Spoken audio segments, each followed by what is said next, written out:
سال قبل عمران خان کی گرفتاری پر ملکی چھاونیاں بلوائیوں کے قبضے میں تھی۔ 9 مئی 2023 وطنی تاریخ کا سیاہ دن۔ طول و عرض میں چھوٹے بڑے جتھے، عسکری تنصیبات، دفاتر اور گھروں پر ٹوٹ پڑے۔ عمران خان جسمانی ریمانڈ پر پولیس کے زیر تفتیش۔ گرفتاری کے دوسرے دن سپریم کورٹ حرکت میں۔ Good to see you. Chief justice Bandial نے عمران خان کو پلک جھپکتے اپنے حفاظتی حصار میں لے لیا، بحفاظت لاہور پہنچایا۔ ایسی عدالتی امداد کمک پر عمران خان اپنے تئیں اسٹیبلشمنٹ کو پچھاڑ چکے تھے۔ اگلے دن 13 مئی کو 2 تاریخی کلمات کہنا بنتا تھا، اچھا گرفتار تم کرو اور ہم احتجاج وزیر اعظم ہاؤس کے سامنے کریں، پھر گرفتار کرو گے تمہارے ساتھ پھر یہی ہوگا۔ دو بول نے برزن و رغبت سال 9 مئی کے حقوق ملکیت ہتھیا لیے۔ عسکری قیادت چاروں شان چت نمایاں فتح پر پی ٹی آئی میں مبارک سلامت کا دورہ تھا۔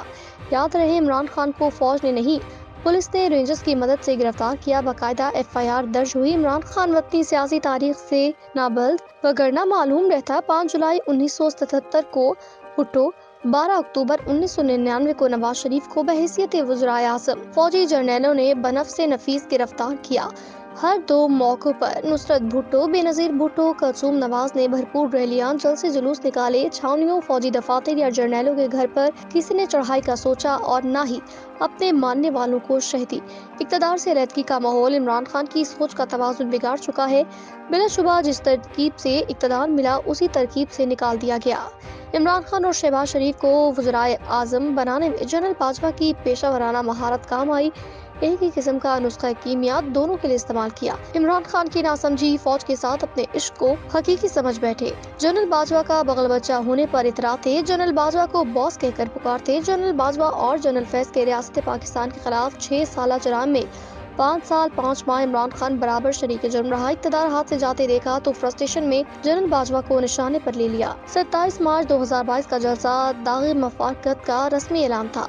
جب مراسلہ لہرایا، جنرل باجوہ کو للکارا تو سیاسی زندگی میں پہلی دفعہ غیر معمولی پذیرائی ملی۔ بہک گئے۔ تب سے اسٹیبلشمنٹ مخالف بیانیاں اوڑھنا بچھونا کی تالیاں بج رہی ہیں۔ شروعات اسٹیبلشمنٹ غیر جانبدار نہ رہے، ماورائے آئین میرا ساتھ دے، وائے ناکامی آج کل آئین ازبر ہو چکا ہے۔ 15 اپریل 2022 سے جب ملک گیر احتجاجی جلسے جلوسوں کا ہنگام کھڑا کیا، میرے تحفظات، جلسے جلوس، لانگ مارچ، تند و تیز تقریر، سب کچھ باجوہ فیض منصوبہ بندی یعنی کہ باجوہ اسکرپٹ روبہ عمل تھا۔ جنرل باجوہ کا مفاداتی ایجنڈا شہباز حکومت پر دباؤ ڈال کر گھر بھیجنا، بعد ازاں نگران حکومت کا قیام تاکہ تاحیات آرمی چیف بننے کا خواب شرمندہ تعبیر رہے۔ اسی جذبہ حریت کے تابع جنرل باجوہ نے جنرل فیض کی خدمات عمران خان کو منتقل کی یا عمران خان کو اپنے زیر استعمال رکھا۔ لیفٹیننٹ جنرل عاصم منیر کی بطور آرمی چیف ممکنہ تعیناتی رکوانے کے لیے احمقانہ لانگ مارچ کا اعلان۔ لانگ مارچ کو جہاد اکبر کا نام دیا گیا۔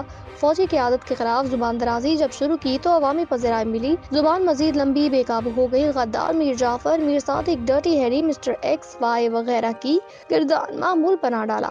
شہر شہر کریا لوگوں سے جنرل عاصم منیر کے خلاف جہاد اکبر میں شرکت کے لیے حلف لیے۔ قافلہ راہ حق کا ہدف جی ایچ کیو کا محاصرہ اور جنرل عاصم منیر کی تعیناتی رکوانا تھا۔ توخلا پن، کھلے عام زبان درازی، بند کمروں میں جنرل باجوہ اور جنرل عاصم سے ملاقات کی تڑپ، معاذ سرنگوں رہنے کے وعدے ایک علیحدہ موضوع ہے۔ عمران خان کا راسخ عقیدہ مقام خواجگی بمطابق آئین نہیں بذریعہ آرمی چیف چاہیے تھا۔ 27 مارچ 2022 تادم تحریر۔ پارٹی قیادت میں کوئی دوسرا رہنما بیانیے کو چمٹے سے اٹھانے کو تیار نہ تھا۔ پرویز الہی اور مونس الہی نے کھلے عام ٹی وی انٹرویوز میں بیانیے پر کڑی تنقید کی، جبکہ دوسرے رہنما لاتعلق رہے، وضاحتیں دی۔